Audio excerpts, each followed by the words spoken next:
கோவை அன்னபூர்ணா ஹோட்டலுடைய உரிமையாளர் சீனிவாசன். அவர் வெறுமன அந்த அன்னபூர்ணா ஹோட்டலுக்கு மட்டுமல்ல, தமிழ்நாடு ஹோட்டல் சங்கத்துடைய தலைவராகவும் இருக்கக்கூடிய ஒரு நபர். இவர கோயம்புத்தூர்ல நிர்மலா சீதாராமன் கலந்து கொள்ளக்கூடிய நிகழ்ச்சியில போய் கலந்துக்கிறாரு. கேள்வி கேட்கிறார் ஜிஎஸ்டி குறித்து. அது ஒரு சாமானிய கோவை மக்களுக்கே உரிய பாணியில் அந்த கேள்வி என்பது கேட்கப்படுகிறது. அந்த கேள்வி கேட்கும்போது நிர்மலா சீதாராமனும் வானதி சிரிக்கிறாங்க. எந்த பதிலும் சொல்லவே இல்ல. திடீர்னு அடுத்த நாள் முதல் நாள் இரவே ஒரு வீடியோ வைரல் ஆகுது. அன்னபூர்ணா ஹோட்டலுடைய உரிமையாளர் நிர்மலா சீதாராமன் வானதிக்கு முன்பு எழுந்து நின்று கூனி குறுகி மன்னிப்பு கேட்கக்கூடிய அந்த சம்பவத்தை பார்க்க முடியுது. அந்த வீடியோவாக பாஜகவே ரெக்கார்ட் பண்ணி அதை வெளியிட்டிருக்கிறாங்க. என்ன பேசியிருக்கிறாங்கன்ற ஆடியோ கூட அத மட்டுப்படுத்தப்பட்டு வெளியிடப்பட்டிருக்கிறோம் அப்படின்ற சந்தேகமும் எழுது. இந்த சம்பவத்தை நீங்க எப்படி பாக்குறீங்க? பாரதிய ஜனதா கட்சி தன்னுடைய கோர முகத்தை தமிழ்நாட்டிலும் காட்ட துவங்கி இருக்கிறது என்றுதான் புரிந்து கொள்ள வேண்டியிருக்கிறது. வட மாநிலங்களில் நடைபெறுகிற கூட்டங்களில் இது போன்ற நபர்கள், தொழிலதிபர்கள், வியாபாரிகள் கேள்வி எழுப்பினால் அவர்களை அடித்து கொலை செய்கிற அளவுக்கெல்லாம் இவர்கள் போயிருக்கிறார்கள். ஆனால் தமிழ்நாட்டில் அப்படி செய்ய முடியாது என்கிற காரணத்தால் மன்னிப்பு கேட்க வேண்டும் என்கிற அந்த நிலையை இப்போது கொண்டு வந்து நிறுத்தி இருக்கிறார்கள் என்றுதான் நான் புரிந்து கொள்கிறேன். இதுல குறிப்பாக நீங்கள் கவனிக்க வேண்டியது, எந்த தவறான செய்தியையும் அன்னபூர்ணாவினுடைய உரிமையாளர் பேசிவிடவில்லை. தவறான செய்தியை பேசிவிடவில்லை என்பதை தாண்டி அவர் உண்மைக்கு புறம்பாகவோ அல்லது அவமரியாதை செய்கிற வகையிலோ எதுவும் பேசவில்லை. நீங்க பன்னுக்கு 5% ஜிஎஸ்டி வச்சிருக்கிறீங்க, கிரீமுக்கு 5% ஜிஎஸ்டி வச்சிருக்கிறீங்க. ஆனா அந்த கிரீமை கொண்டு வந்து பன்னுல தேய்ச்சி விற்பனை செய்தா 18% ஜிஎஸ்டி வச்சிருக்கிறீங்க. ஸ்வீட், காரம், காஃபி சாப்பிடுகிற பழக்கம் இருக்கு தமிழ்நாட்டுல. ஸ்வீட் சாப்பிடும்போது 5%, ஸ்வீட் சாப்பிடும்போது 18%, காரம் சாப்பிடும்போது 5%, திரும்ப டீ சாப்பிடும்போது, காஃபி சாப்பிடும்போது 18% ஜிஎஸ்டி விதிக்க வேண்டியிருக்கு. இதுக்கு சிஸ்டமே தடுமாறுது அப்படின்னு தன்னுடைய குறையை இயல்பான பாணியில் அவர் வெளிப்படுத்துகிறார். அவர் வெளிப்படுத்தியதில் எந்த தவறும் இல்லை. இதைவிட மென்மையாக ஒரு மனிதர் தன்னுடைய குறையை ஒரு அமைச்சரிடத்துல வெளிப்படுத்த முடியுமா என்று கேட்டால் நிச்சயமாக முடியாது. ஆனால் இவர்கள் எப்படிப்பட்டவர்கள் என்று சொன்னால், எப்போதும் மக்களுடைய குரலுக்கு செவி சாய்ப்பவர்களே கிடையாது. பிரதமர் மோடி பத்திரிகையாளரையே சந்திக்காத பிரதமர் என்கிற பெருமையை பெற்றதற்கான காரணமே அதுதான்.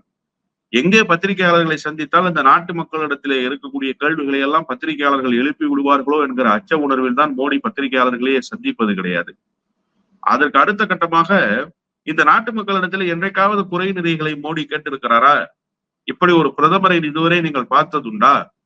மன் கி பாத் என்கிற அவருடைய உரையை மட்டும்தான் இந்த நாட்டு மக்கள் கேட்க வேண்டும். மாறாக இந்த நாட்டு மக்கள் என்ன சொல்கிறார்கள், அவர்களிடத்துல என்ன கருத்து இருக்கிறது என்பதை ஒருபோதும் கேட்க மாட்டார் பாரத பிரதமராக இருக்கிற மோடி. அதே பாணியை தான் இந்த அம்மையாரும் பின்பற்றுவார். இந்த அம்மையாருக்கு தன்னை விட யாரும் புத்திசாலிகள் இல்லை என்கிற நினைப்பு எப்போதுமே அவருக்கு இருக்கக்கூடிய தலைக்கணம் அதுதான். அவர் என்ன நினைப்பார்? கேள்வி கேட்பவர்களை ஏளன எகட்டியமாக பேசுவது, அதிகார திமிரோடு, ஆணவ திமிரோடு பேசுவது. ஒக்கி புயல் உருகுலைத்த நேரத்தில் பல்வேறு மீனவர்கள், கடலுக்கு போனவர்கள் என்ன நிலைமையில் இருக்கிறார்கள் என்று கூட தெரியாத நிலையில், தங்களுடைய சக மீனவனுடைய உயிருக்கு உத்தரவாதம் இருக்கிறதா என்று தெரியாத நேரத்தில் ஆதங்கத்தை வெளிப்படுத்துகிறார். அப்போது இவர் பாதுகாப்புத்துறைக்கு அமைச்சராக இருந்தார், நிர்மலா சீதாராமன். தமிழ்நாட்டில் அவர்களிடத்துல குறை கேட்கிற போது அவர்கள் குறையை சொல்கிறார். நீ சொன்னதை நான் கேட்டல, இப்ப நான் சொல்றதை நீ கேளு. கண்ணீரும் கம்பளையுமாக நின்று கொண்டிருக்கிற அந்த மக்களிடத்துல பேசுகிற பேச்சா இது? ஆட்சியாளர்கள் இப்படித்தான் இருக்க வேண்டுமா? அவ்வளவு மோசமான அணுகுமுறைகளை வெளிப்படுத்துவார். அது மட்டுமல்லாமல் ஜிஎஸ்டியில் நிலுவைத் தொகையை திரும்ப தராமல் இருந்தால் ஒரு மாநிலத்தை எப்படியெல்லாம் வஞ்சிக்கிறார்கள் என்பதை நாம் பேசினால் அதற்கும் அதிகார திமிரோடு தான் பதில் சொல்வார். கணக்கோலங்கள்லாம் இன்னும் பார்க்கல, பார்த்துட்டு நாங்க கொடுக்க வேண்டிய நேரத்துல கொடுப்போம். என்ன ஒரு அணுகுமுறை இது? இப்படிப்பட்ட அணுகுமுறையை தான் இன்றைக்கு அவர் இப்போதும் பின்பற்றி இருக்கிறார். இதுல அண்ணாமலை லண்டனுக்கு சென்றிருந்தாலும் கூட அந்த ஸ்டிங் ஆபரேஷனை இன்னும் விட்டு தொலையல. இங்க அந்த வீடியோவை ஒளித்து வைத்து காட்சிகளை பதிவு செய்கிற அயோக்கியத்தனமான நடவடிக்கையை எங்கிருந்தாலும் எந்த மூலையில் உலகத்தில் இருந்தாலும் செய்து கொண்டே இருக்கிறார் அண்ணாமலை என்றுதான் நாம் புரிந்து கொள்ள வேண்டியிருக்கிறது. அவர் மன்னிப்பு பாஜக காரர் இப்படி பண்ணிட்டாரு, அவர் சார்பாக நான் மன்னிப்பு கேட்டுக்கிறேன் அப்படின்னு சொல்லி மன்னிப்பு கேட்கிறாரு. இதுதான் பூனைக்குட்டி வெளியில வந்த கதை. கேள்விப்பட்டிருக்கீங்களா? அது இதுதான். நீ அமைதியாக இருந்திருந்தா இத்தனை நாட்களா நீ லண்டன்ல இருக்கிறேன்னு நினைச்சுக்கிட்டு எல்லாரும் இருந்தாங்க. நீ லண்டன்ல இருக்கிறியா இல்லையான்றது வேறு செய்தி. அதற்குள்ளெல்லாம் நாம போக விரும்பல. ஆனா இவ்வளவு நாட்களாக பேசாத அண்ணாமலை திடீரென மன்னிப்பு கேட்க வேண்டிய அவசியம் என்ன? அதிலும் ஒரே கல்லுல 2 மாங்காய் அடிக்கிறாரு அவரு. என்ன சொல்றாருன்னா, கொங்கு மக்களினுடைய அடையாளங்களில் ஒருவராக இருக்கிற அண்ணன் அன்னபூர்ணா சீனிவாசன் அவர்களுக்கு இப்படி ஒரு அவமரியாதை நேர்ந்தது என்பதை நான் கனத்த இதயத்தோடு அப்படிலாம் சில வசனங்களை எல்லாம் பேசிட்டு நான் அதற்காக மன்னிப்பு கேட்கிறேன். நீ ஏன் ராஜா மன்னிப்பு கேட்கிற? நீ யார் முதல்ல மன்னிப்பு கேட்கறதுக்கு? அந்த இடத்துல நீ இருந்தியா? அவரை நீ அழைச்சிட்டு போனியா? இல்ல அவர் கலந்து கொண்ட கூட்டத்தில் நீ ஏதாவது முன்னேற்பாடுகளை செய்திருந்தாயா? இல்ல. இந்த கூட்டத்தை ஏற்பாடு செய்தது வானதி சீனிவாசன். அந்த அம்மா என்ன கேட்கிறாங்க? அமைச்சரும் சட்டமன்ற உறுப்பினரும் பெண்கள் என்பதால் தானே இந்த கேள்வியை நீங்கள் கேட்டீர்கள், ஆண்களாக இருந்தால் கேட்டிருப்பீர்களா என்று கேட்கிறார். இன்றைக்கு காலையில எவ்வளவு ஒரு அயோக்கியத்தனமான போக்கு! எங்கெங்கெல்லாம் கிரெடிட் எடுக்கிறதுன்னு ஒரு விவஸ்தை இல்ல. நான் கேட்கிறேன், மோடியை நீங்கள் இதே தமிழ்நாட்டுக்கு அழைத்து வாருங்கள். இதே போன்று ஜிஎஸ்டி குறித்த கூட்டத்தை மோடியினுடைய தலைமையில் நீங்கள் நடத்துங்கள். மோடி இடத்துல என்ன மாதிரி கேள்வி எல்லாம் தமிழ்நாட்டில் இருக்கக்கூடிய வியாபாரிகள் கேட்கிறாங்கன்றதை அன்னைக்கு நம்ம பார்த்துருவோம். யாருக்கும் அஞ்ச வேண்டிய அவசியமோ அல்லது ஆண் என்றாலோ பெண் என்றாலோ அதற்கு மாறுபட்ட கேள்விகளை கேட்க வேண்டும் என்கிற எண்ணமோ தமிழ்நாட்டில் ஒருபோதும் இருந்ததே இல்லை என்பது வானதிக்கு நன்றாக தெரியும். ஆனாலும் ஒரு பொலிட்டிக்கலா மேனிபுலேஷன் பண்ற வேலையே செய்யறது. இதெல்லாம் பெண்களுக்கு எதிராக பேசுறாங்க. பெண்களை நிர்வாணப்படுத்தி அவர்கள் உடலில் ஒட்டு துணி இல்லாமல் வீதியில் ஓட வைத்த அரசு இந்த அரசு. மணிப்பூரை மறந்துட்டீங்க நீங்க. இன்னைக்கு காலையில கூட மணிப்பூர் குறித்த ஒரு கேள்வியை நிர்மலா சீதாராமன் கேட்டோம்னா அப்படியே எகிரி குதிக்கிறாங்க அந்த அம்மா, வானத்துக்கும் பூமிக்கும். நாங்க என்ன ஓடிடுவோமா? நாங்க பதில் சொல்லுவோம். நீங்க குதர்க்கமா கேள்வி கேட்காதீங்க. இந்த கேள்விக்கு வேற கேள்வி நீங்க கேட்கறதா இருந்தா கேளுங்க, பதில் சரின்னு சொல்லுங்க, தப்புன்னு சொல்லுங்கன்னு அப்படியே தடுமாறுகிறார். நாங்க என்ன ஓடி போயிருவோம்? ஓடிதான் போயிட்டீங்க. எங்க இருந்தீங்க நீங்க? மணிப்பூருக்கு எங்க வந்தீங்க நீங்க? நீங்க ஓடிதான் போயிட்டீங்க, ஒளிந்து கொண்டீர்கள். இது எல்லோருக்கும் தெரிந்த செய்தி. இன்னொன்று, வானதி சீனிவாசன் தமிழ்நாட்டில் சட்டமன்ற உறுப்பினர் என்பதை மறந்து விடுகிறார். அவர் ஏதோ மத்திய பிரதேசத்திலும் ராஜஸ்தானிலும் சட்டமன்ற உறுப்பினர் என்று நினைத்துக் கொண்டிருக்கிறார். இந்த நாட்டுக்கு பெருமை என்ன தெரியுமா? 50 விழுக்காடு இடஒதுக்கீட்டை உள்ளாட்சியில் கொடுத்த நாடு தமிழ்நாடு. இன்றைக்கும் நீங்க மேயர்களாக, நகராட்சி தலைவர்களாக, பேரூராட்சி தலைவர்களாக, கவுன்சிலர்களாக இருப்பவர்கள் பெண்கள் தான். மதுரையில மேயர் பெண், அதே மாதிரி சென்னையில மேயர் பெண், தாம்பரம் மாநகராட்சியில மேயர் பெண், இவருடைய தொகுதி இருக்கிற கோயம்புத்தூரினுடைய மேயர் பெண். இந்த பெண் மேயர்களிடத்துல எல்லாம் போய் கவுன்சிலர்கள் எவ்வளவு வேகமாக சண்டையிட்டு தங்களுடைய வார்டுகளினுடைய பிரச்சனைகளை பேசுகிறார்கள், தங்களுடைய கோரிக்கைகளை வைக்கிறார்கள்னு வானதிக்கு தெரியாதா? ஏன் அப்பெல்லாம் பெண்களுக்கு எதிராக பேசுறாங்கன்னு நீங்க பேசுனீங்களா? நீங்க அப்பெல்லாம் சொன்னீங்களா பெண்களுக்கு எதிராக பேசுனாங்கன்னு? இங்க பிரதானமாக பார்க்கப்பட வேண்டியது சொன்னவரினுடைய ஸ்டேட்மெண்ட், அதற்கு அரசு சொல்லி இருக்கிற பதில். இவ்வளவுதான் சார். இங்க என்ன சாதி, என்ன மதம், என்ன இனம், என்ன மொழி, என்ன பாலினம், இதெல்லாம் இங்க தேவையற்ற ஒன்று. இதையெல்லாம் கொண்டு வருவதன் மூலமாக ஒரு அடையாள அரசியலை செய்கிற பாரதிய ஜனதா கட்சி திரும்ப திரும்ப அம்பலப்பட்டு போகிறது என்பதை உணர்ந்து கொள்ளாமலேயே வானதி போன்றவர்கள் பேசுகிறார்கள். ஆனால் அண்ணாமலை இந்த மிஷன்ல சக்சஸ் ஆயிட்டார். அப்படிதான் நான் புரிஞ்சுக்கிறேன். வானதிக்கு அரசியல் அவுட் முடிஞ்சிருச்சு. இனிமே கொங்கு மண்டலத்தினுடைய அரசியலில் வானதியால் எந்த விதமான முகத்தையும் காட்ட முடியாது, சுடர்விட முடியாது. அதற்கு மூடு விழா நடத்தி விட்டார் அண்ணாமலை என்றுதான் நான் புரிந்து கொள்கிறேன். வானதி ஒரு பக்கம் இப்படியான குற்றச்சாட்டுகளை அன்னபூர்ணா உரிமையாளர் மீது வைக்கிறார். நான் பெண்ணுன்றதுனாலதான் எப்படி கேட்கிறாரு, நான் ஜிலேபியே சாப்பிட்டதில்ல, அவர் ஹோட்டலுக்கே போனதில்ல, ஆனா அவர் ஹோட்டல்ல போய் நான் இதெல்லாம் சாப்பிட்டதுனால இப்படிலாம் சொல்லலாமா, வெளியே சொல்லலாமா அவர் அப்படின்ற பார்வை வைக்கக்கூடிய அதே வானதி, அவர் தான் எனக்கு போன் பண்ணி நான் தப்பா பேசிட்டேன், நான் நிர்மலா சீதாராமன் கிட்ட மன்னிப்பு கேட்கணும் அப்படின்னு நினைக்கிறேன், நீங்க அரேஞ்ச் பண்ணி கொடுங்க அப்படின்னு சொல்லி சொல்வதையும் பார்க்க முடியுது. இது ரெட்ட நிலைப்பாடா இல்லையா? ஒரு பக்கம் அன்னபூர்ணா உரிமையாளரை மிரட்டக்கூடிய துணியில் பேசக்கூடிய வானதி, இன்னொரு பக்கம் நாங்க மிரட்டவே இல்லை, அவராதான் மன்னிப்பு கேட்டாருன்னு சொல்வதை ரெட்ட நிலைப்பாடா பார்க்க முடியும். சார், உண்மையிலேயே வானதி தெரியாமல் சிக்கலில் சிக்கி கொண்டார். இந்த கூட்டத்தை அவர் ஏற்பாடே செய்திருக்க கூடாது. காரணம், இந்த அம்மையாருக்கு ஜிஎஸ்டி பிரச்சனைய மக்கள் மத்தியில பேசி பதில் சொல்கிற அளவுக்கு திராணியும் கிடையாது, அறிவும் கிடையாது. அந்த அம்மா நினைச்சுக்குவாங்க தான் ஒரு அதிமேதாவின்னு சொல்லி. இந்த அம்மாவினுடைய வகைராக்கள் எல்லாம் என்ன நினைச்சுக்குவான்னா, தாங்கள் மட்டுமே புத்திசாலின்னு நினைச்சுக்குவோம். ஆனா நம்ம ஆட்கள் கேள்வி கேட்டாலே 5 நடுங்கி பங்கருக்குள்ள ஓடிடுவான். அப்படிப்பட்ட ஆட்கள் தான் இந்த அம்மாவினுடைய வகைராக்கள். நான் இதுக்கு மேல விரிவாக பேச விரும்பல. வானதி இது தெரியாம இந்த நிகழ்ச்சியை ஏற்பாடு பண்ணி சிக்கிக்கிட்டாங்க. சிக்கிக்கிட்டோன்ன அன்னபூர்ணா உரிமையாளர் இயல்பாகவே பேசி தாங்கள் துறையில் என்னென்ன பிரச்சனைகளை எல்லாம் சந்திக்கிறோம் என்பதை பட்டவர்த்தனமாக பேசிவிட்டார். அதுக்கு பதில் சொல்ல முடியல. நீங்க உண்மையிலேயே என்ன சார் செய்திருக்கணும்? இப்போ கூப்பிட்டு போய் மன்னிப்பெல்லாம் கேட்க வச்சீங்கல்ல, ஆனா அவர் கேட்ட கேள்விக்கு நியாயமான முறையில் உங்களால் பதில் சொல்ல முடிஞ்சதா? அரசுக்கு இப்படி இப்படி எல்லாம் பிரச்சனைகள் இருக்கு, இந்தந்த விதத்திலாம் இதை சரி செய்வதற்காக இப்படி நாங்க ஜிஎஸ்டியை அமல்படுத்தியிருக்கோம், இதற்கு இப்படி நீங்க சப்சிடியை மெயின்டைன் பண்ணலாம், இந்த மாதிரியான திட்டங்களை நீங்க பின்பற்றலாம், ஏதாவது ஒரு கன்வின்சிங்கான ஸ்டேட்மெண்ட்டை அமைச்சரால் கொடுக்க முடிந்ததா? மக்களை திருப்திப்படுத்த முடியாத அமைச்சர் என்னத்துக்காக அந்த பொறுப்பில் இருக்கிறார் என்கிற கேள்வி இயல்பாகவே எழும்ல. இந்த அம்மையாருக்கு அந்த அறிவு கிடையாது. ஆனா இப்ப வானதி செய்துட்டாரா? இது எல்லா மீடியாலையும் வைரல் ஆயிடுச்சு. தமிழ்நாடு முழுக்க இல்ல, அகில இந்திய அளவுல பேசுபொருள் ஆனதுக்கு பிறகு வானதி சீனிவாசனை கூப்பிட்டு நிர்மலா சீதாராமன் கடுமையான டோஸை கொடுத்தோன்னு, இல்ல மேடம், நான் கூப்பிட்டு வந்து உங்கள்கிட்ட மன்னிப்பு கேட்க வைக்கிறேன்னு சொல்லி கட்டாயப்படுத்தி அவரை மன்னிப்பு கேட்க வைத்ததே வானதி சீனிவாசன் தான்.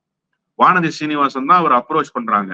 நீங்க சென்ட்ரல் கவர்மெண்ட் கையில இருக்காங்கிற ஒரே அதிகாரத்தை கையில் வைத்துக் கொண்டு இவ்வளவு பெரிய நிறுவனத்தை நீங்கள் வளைத்திருக்கிறீர்கள். உண்மையிலேயே எனக்கு மிகுந்த வேதனையோடு தான் இருந்தது. எவ்வளவு பெரிய தொழிலதிபராக இருந்தவர், ஏறக்குறைய 5000 வீடுகளினுடைய விளக்குகளை ஏற்றி வைத்த பெருமை அவருக்கு உண்டு. அப்படிப்பட்ட ஒரு மனிதரை நீங்க யதார்த்தமா கூட கூப்பிட்டு வந்து மன்னிப்பு கேட்க வச்சிருக்கலாம். ஒருவரை வருத்தம் தெரிவிக்க சொல்வது என்பது உங்களுடைய அதிகாரத்தை பயன்படுத்தி நீங்கள் செய்திருக்கிற நடவடிக்கை, அதுவே அயோக்கியத்தனம் தான். அதையும் நீங்க கண்ணியமான முறையில் செய்தீங்களா? அவர் சீட்டை விட்டு எந்திரிக்கிறார் சார். அத்தனை பேரினுடைய வாழ்வில் ஒளியேற்றிய ஒரு பெருமகன், எவ்வளவு பெரிய தொழில் சாம்ராஜ்யங்களை உருவாக்கி வைத்தவர், எவ்வளவு வணிகத்தை தன்னுடைய வாழ்நாளில் கண்டிருப்பார், எவ்வளவு ஏற்ற இறக்கங்களை பார்த்திருப்பார். அவர் என்ன சார் தப்பு செஞ்சாரு? நான் எந்த கட்சியும் சேர்ந்தவன்ல, உங்க மனசு புண்பட்டிருந்தா மன்னிச்சுக்கங்கம்மான்னு அப்படியே கூனி குறுகி எழுந்து மன்னிப்பு கேட்கிற காட்சி. தமிழ்நாட்டிலேயே நீங்கள் இவ்வளவு கோரமான முகத்தை காட்டினால் வட மாநிலத்தில் நீங்கள் என்ன செய்வீர்கள் என்கிற கேள்வி இருக்குல்ல, அதற்கு பதில் சொல்ல முடியுமா? இதை திட்டமிட்டு செய்தவர் வானதி தான். நான் இன்னொன்னு கேட்கிறேன், வானதி சீனிவாசன் நான் அந்த ஹோட்டலுக்கே போகலன்னு சொல்றாரு. அதே பத்திரிகையாளர் சந்திப்புல சொல்றாரு, அடுத்தவர்கள் தட்டுல என்ன இருக்குன்னு பாக்குறதுதான் இவங்களுடைய வேலையா? நான் என்ன சாப்பிட்டா இவங்களுக்கு என்ன அப்படின்னு சொல்லி கேட்கிறாங்க. அடுத்தவர்கள் தட்டை பார்ப்பது அன்னபூர்ணா சீனிவாசனுடைய வேலை அல்ல, மாறாக பாரதிய ஜனதா கட்சியினுடைய வேலை. தட்டுல பிரியாணி இருந்தா அந்த பிரியாணிக்குள்ள பீஃப் இருக்கா சிக்கன் இருக்கான்னு பிரியாணியை கிளறி விட்டு பார்த்த ஆட்கள் நீங்க தான், அன்னபூர்ணா சீனிவாசன் அல்ல. நீங்க சொல்லலாமா அடுத்தவர்கள் தட்டில் என்ன இருக்குன்னு பாக்குறத? அவர் எங்க உங்க தட்டுல பார்த்தா நீங்க தான் அவர்கிட்ட போய் எனக்கு இதெல்லாம் கொடுங்கன்னு கேட்டு வாங்கி சாப்பிடணும். அப்ப கொடுக்குறவருக்கு தெரியாதா உங்க தட்டுல என்ன இருக்கும்னு? அவர் வேற பார்க்கணுமா? இதெல்லாம் பேச்சுக்கு ஒத்து வராத ஒரு செய்திகளை பேசிக் கொண்டிருக்கிறார்கள். மொத்தத்தில் இதை திட்டமிட்டு அரங்கேற்றி அம்பலப்பட்டு போயிருக்கிறார் வானதி சீனிவாசன். தன்னுடைய கோர முகத்தை மீண்டும் காட்டியிருக்கிறார் நிர்மலா சீதாராமன் அம்மையார் என்றுதான் நான் பார்க்கிறேன். இப்ப இந்த சம்பவம் என்பது தேசிய அளவுல ஒரு மிகப்பெரிய பிரச்சனையாக மாறி இருக்கிறது. ராகுல் காந்தியுமே கருத்து சொல்லியிருக்கிறார். அம்பானி அதானிக்கெல்லாம் வளைந்து கொடுக்கக்கூடிய சட்டம் சாமானிய தொழிலதிபர்களுக்கு அப்படி இருக்க மாட்டேங்குது, அவங்கள வற்புறுத்தி மன்னிப்பு கேட்க வைக்கிறாங்க அப்படின்னு சொல்றாங்க. இன்னொரு பக்கம் காங்கிரஸ் கட்சியுடைய தேசிய செய்தி தொடர்பாளரே ஒரு பிரஸ் மீட்டே வச்சு வன்மையாக கண்டிக்கக்கூடிய சம்பவங்களை நம்ம பார்க்க முடியுது. அப்போ இது தமிழ்நாட்டு அளவில் மன்னிப்பு கேட்டு விட்டு அனுப்பிடலாம்னு சொல்லி அதிகார திமிரில் இருந்த நிர்மலாவுக்கு தேசிய அளவுல ஒரு மிகப்பெரிய நெருக்கடியாக மாறிவிட்டது. குறிப்பா ராகுல் காந்தி இந்த சம்பவத்தை கையில் எடுத்த பின்பு அவருக்கு நெருக்கடி கூடிவிட்டது அப்படின்னு சொல்லி பாக்குறீங்க? நிச்சயமாக தேசிய அளவில் இந்த பிரச்சனை பேசுபொருளாகிவிட்டது. இன்னும் குறிப்பாக முதலமைச்சர் சேர்ந்து விடுவார் தமிழ்நாட்டுக்கு. முதலமைச்சருடைய ஸ்டேட்மெண்ட் வந்ததற்கு பிறகு அடுத்து மற்ற மாநிலங்களினுடைய முதலமைச்சர்களும் இது குறித்து பேச துவங்கி விடுவார்கள். அரவிந்த் கெஜ்ரிவால் விடுதலை ஆகுவதற்கான கதவுகள் திறந்து விட்டன இன்றைக்கு தீர்ப்பின் மூலமாக. நாளைக்கு தமிழ்நாடுக்கு சேர்ந்தவுடன் தமிழ்நாட்டினுடைய முதலமைச்சர் முதல் வேலையாக இந்த பிரச்சனையை அட்ரஸ் பண்ணுவார். அடுத்து மம்தா பானர்ஜி, அதற்கு அடுத்த கட்டமாக ஹேமந்த் சோரன், இப்படி அண்டை மாநிலங்களினுடைய முதலமைச்சர்கள், இந்தியா கூட்டணியில் அங்கம் வகிக்கிற முதலமைச்சர்கள் எல்லாம் பேச தொடங்கியவுடன் நிர்மலா சீதாராமன் அம்மையாருக்கு ஒரு நெருக்கடி மிகப்பெரிய அளவில் காத்திருக்கிறது என்றுதான் நான் புரிந்து கொள்கிறேன். ஆனா அவருக்கு அதெல்லாம் போதுமானதாக இருக்குமான்னு கேட்டா போதுமானதாக இருக்காது. மன்னிப்பு கேட்க வைத்தது தவறு என்று நிர்மலா சீதாராமன் அம்மையார் தமிழ்நாட்டில் மன்னிப்பு கேட்க வேண்டும். அதுதான் சரியான அணுகுமுறையாக இருக்கும். நிச்சயமாக அந்த நாள் நெருங்கி விட்டதாகவே நான் உணர்கிறேன். மோடி முன்னாடி மாதிரி இல்ல. நீங்க கவனிச்சீங்களா? ஒவ்வொரு விஷயத்திலும் பின்வாங்குகிறார், ஒவ்வொரு விஷயத்திலும் திரும்ப ஓடுகிறார். அந்த காட்சிகளை நாம் பார்த்து கொண்டே இருக்கிறோம். எனவே காலம் மாறிவிட்டது. நிர்மலா சீதாராமன் அம்மையார் பழைய நிலையில இருக்கிறோம்னு நினைச்சுக்கிட்டு பேசிட்டாங்க. அம்மா இப்ப நிலைமெல்லாம் மாறிடுச்சு. நீங்க நாடாளுமன்றத்துல பேச எழுந்தாலே அங்கிருந்து 1000 குரல்கள் உங்களுக்கு எதிராக ஒலிக்கிற நேரம் என்பது வந்துவிட்டது. இந்த நிலையில் நீங்கள் தமிழ்நாட்டுக்கு வந்து பேசி இருக்கிறீர்கள். அதான் ரொம்ப முக்கியம் சார். நான் ஒண்ணு கேட்கிறேன். சகிப்புத்தன்மைக்கு பெயர் போன மாநிலம் சார் தமிழ்நாடு. இப்ப ஜிஎஸ்டி இருக்குல்ல, ஜிஎஸ்டி மாதிரியே வேட் இம்ப்ளிமெண்டேஷன் வந்தது 2006 கலைஞருடைய ஆட்சி காலத்துல. மதிப்பு கூட்டப்பட்ட வரி, வேல்யூ ஆடட் டாக்ஸ்னு பேரு. இந்த நிர்மலா சீதாராமன் அம்மையார் பெரிய படித்த அறிவு சீவிகளில் ஒருவர்னு பேசிக்கிட்டு இருக்கான் சங்கி எல்லாம். ஆனா கல்லூரிக்கே போகாதவரை அமைச்சராக நியமித்தார் அண்ணன் உபயதுல்லா அவர்களை வணிக வரித்துறைக்கு அமைச்சராக நியமித்தார் கலைஞர். வேட்ல ஏதாவது ஒரு இடர்பாடு வந்துதா சார் இம்ப்ளிமெண்டேஷன்ல? நீங்க கேள்விப்பட்டது உண்டா? இந்த பிரச்சனை, இந்த சிக்கல் வந்திருக்கிறது என்று கேள்விப்பட்டது. பள்ளிக்கூடத்துக்கே போய் தன்னுடைய கல்லூரி காலத்துக்கே போகாத படிப்பை நிறைவு செய்து கொண்டவர் அண்ணன் உபயதுல்லா. அவர் அளவுக்கு அறிவு பெற்றவர்கள் அந்த நேரத்தில் வேறு யாராவது இருந்தார்களான்னு கேட்டா நான் யாரையும் குறைத்து மதிப்பிடல, இருக்க மாட்டாங்கன்னு தான் சொல்லுவேன். அதனாலதான் முதலில் துவங்கப்பட்ட மதிப்பு கூட்டப்பட்ட வரியை அமல்படுத்துகிற இடத்தில் இருந்த வணிக வரித்துறை என்கிற பொறுப்பை அவருக்கு கொடுத்தாரு. சென்னையில ஒரு கூட்டம் சார், இதே மாதிரி கருத்து கேட்டு கூட்டம் சார். அண்ணன் மரியாதைக்குரிய செய்தி ஒளிபரப்புத்துறைக்கு அமைச்சராக அன்றைக்கு இருந்த மறைந்த பருதி இளம்பழுதி அவர்கள் ஏற்பாடு செய்யறாரு. சென்னையில இருக்கக்கூடிய ஒட்டுமொத்த பெரும் தொழிலதிபர்கள் எல்லாம் வந்துட்டாங்க. அதுல சென்னை, மதுரை, கோயம்புத்தூரை உள்ளடக்கி இருக்கக்கூடிய பகுதிகளில் ஜவுளி வணிகத்தில் மிகப்பெரிய வணிகராக இருந்த ஒருவர், நான் பேரெல்லாம் சொல்ல விரும்பல. அவரு இதே மாதிரி மைக்க கொடுத்து பேசும்போது சில கருத்துக்களை ரொம்ப வரம்பு மீறி பேசியிருந்தார். அன்றைக்கே அது செய்தியானது. எல்லோரும் சொன்னார்கள் நாளை அவருடைய வணிக நிறுவனங்கள் எல்லாம் இழுத்து மூடப்படும் என்று சொன்னார்கள். ஆனால் இப்போது வரை அவர்களுக்கு எந்தவித பாதிப்பும் இல்லை.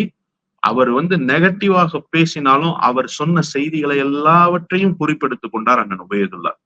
அதை போக போக கொஞ்சம் கொஞ்சமாக சரி செய்தார் அண்ணன் உபயதுல்லா. இப்படிப்பட்ட அமைச்சர்களும் ஆட்சியாளர்களும் இருந்த தமிழ்நாட்டில் நீங்க குறை கேட்கிற நேரத்தில் ஒரு கோர முகத்தை காட்டியிருக்கிறீர்கள். இன்னும் ஒருபடி மேல அண்ணன் அப்துல்லா இன்னைக்கு ரொம்ப அழகா சொல்லியிருக்கிறாரு தன்னுடைய சமூக வலைதளத்துல.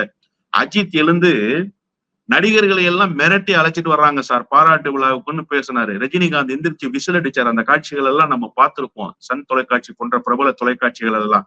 உடனே சொன்னாங்க மூடு விழாதான், இனிமே அஜித்துக்கு எதிர்காலமே இல்ல. அஜித்தும் போய் கலைஞரை பார்த்தாரு. கலைஞர் ரொம்ப கூலா நல்லா பேசினையான்னு சொன்னார். ரொம்ப கூலா சொன்னார், நல்லா பேசினையா, துணிச்சலா பேசினையா, இது சம்பந்தமா நான் என்னன்னு பார்க்க சொல்றேன்னு சொன்னார். இன்னைக்கு வரைக்கும் அஜித்துக்கு எந்த பிரச்சனையும் இல்லை சார். அதன் பிறகு எத்தனை படங்களை அஜித் நடித்தார் என்று நாம பார்த்தோமா இல்லையா? இப்படிப்பட்ட ஆட்சியாளர்கள் இருந்த தமிழ்நாட்டில் உங்களுடைய கோர முகத்தை நீங்கள் காட்டியிருக்கிறீர்கள்.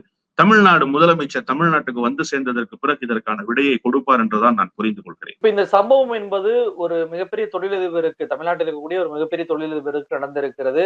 ஒட்டுமொத்த தொழில் கூட்டமைப்புகளுமே இதை கண்டிக்க வேண்டும் என்ற குரல்கள் வருகிறது. ஒன்றிய அமைச்சரான நிர்மலா சீதாராமன் இப்படி நடந்து கொண்டது தவறு, இதில் கண்டிப்பாக வருத்தம், நீங்க சொல்வதை போல வருத்தம் தெரிவிக்க வேண்டும் என்ற குறைந்தபட்ச ஸ்டேட்மெண்ட்டையாவது ஒட்டுமொத்த தொழில் கூட்டமைப்புகளுமே, அது எத்தனை கூட்டமைப்புகள் இருந்தாலும் சரி, எந்த வகையான கூட்டமைப்பா இருந்தாலும் சரி, அவர்கள் அறிவிக்க வேண்டும் என்ற குரல்களும் வருதுல. இது எப்படி பாக்குறீங்க? அவர்கள் அறிவித்தால் இப்ப எப்படி அன்னபூர்ணா சீனிவாசனை மிரட்டினாங்களோ அது மாதிரி யாரெல்லாம் கொடுக்குறாங்களோ அவங்களெல்லாம் மிரட்டுவாங்க, அவங்களெல்லாம் ரைடு அனுப்புறோம்பாங்க. அதிகாரம் அவர்களிடத்துல இருக்குல்ல சார். எனவே அந்த நெருக்கடியை கொடுப்பார்கள். ஆனாலும் இந்த நேரத்தில் தான் நீங்கள் ஒற்றுமையை வெளிப்படுத்த வேண்டும் வணிகர்கள். காரணம், ஹோட்டல் உரிமையாளர்கள் கூட்டமைப்புக்கு தலைவராக இருப்பவருக்கே இந்த நிலைமைன்னா சாதாரணமா ஹோட்டல் வச்சிருக்கிறவங்களுக்கு என்ன நிலைமைன்றதை நீங்க யோசிச்சு பார்க்கணும். இந்த நேரத்தில் கூட நீங்கள் குரல் கொடுக்கவில்லை என்று சொன்னால் இனி எப்போதும் உங்கள் குரலுக்கு மதிப்பில்லாமல் போகும், உங்கள் குரல் வலை நசுக்கப்படும். இதை உணர்ந்து கொண்டாவது ஹோட்டல் உரிமையாளர்கள் சம்மேளனமாவது குறைந்தபட்சம் எதிர்ப்பை பதிவு செய்யணும். லாரி ஓட்டுநர்கள், லாரி உரிமையாளர்கள் சங்கம் போராட்டம் நடத்தினாங்களே டீசல் பெட்ரோல் விலைக்கு எதிராக. என்ன நடந்துருச்சு? லாரி எல்லாம் சீஸ் பண்ணிட்டாங்களா? டோல்ல கட்டணங்கள் அளவுக்கு அதிகமாக வசூலிக்கிறாங்கன்னு போராட்டம் நடத்தினாங்களே, 3 நாட்கள் 4 நாட்கள்லாம் இயல்பு வாழ்க்கை சம்பிச்சுதே, என்னாச்சு? அதனால நீங்கள் எல்லோரும் ஒன்று சேர்ந்தால் ஒன்றிய அரசு பணியும். அது ஒன்று சேர வேண்டியது வணிகர் சங்கங்களுடைய கையிலும் ஹோட்டல் உரிமையாளர்கள் சங்கத்தினுடைய கூட்டமைப்பு கையிலும் தான் இருக்கிறது. அவர்கள் செய்வார்களா என்பது $1,000,000 கொஸ்டின் என்றுதான் நான் பார்க்கிறேன். ஏன்னா ஒவ்வொருவருக்கும் தனிப்பட்ட முறையில் தொழில் சார்ந்த அச்ச உணர்வு இருக்கும். ஏன்னா இப்ப இவருக்கே இவ்வளவு பெரிய அச்ச உணர்வு கொடுத்தாங்களே, இவரையே மிரட்டை அழைச்சிட்டு போய் மன்னிப்பு கேட்க வச்சு வீடியோ எடுத்து வெளியிட்டாங்களே, நாளைக்கு நமக்கு என்ன நிலைமைன்றதை யோசிப்பாங்கல்ல. எனவே இந்த அச்ச உணர்வை போக்குகிற வரை அவர்கள் ஒன்று சேருவதற்கான வாய்ப்பில்லை என்றுதான் நான் பார்க்கிறேன். நிகழ்ச்சியில் கலந்து கொண்டு நிறைய தகவல்களை நம்ம நேரிட்ட பகிர்ந்துட்டீங்க. ரொம்ப நன்றி சார்.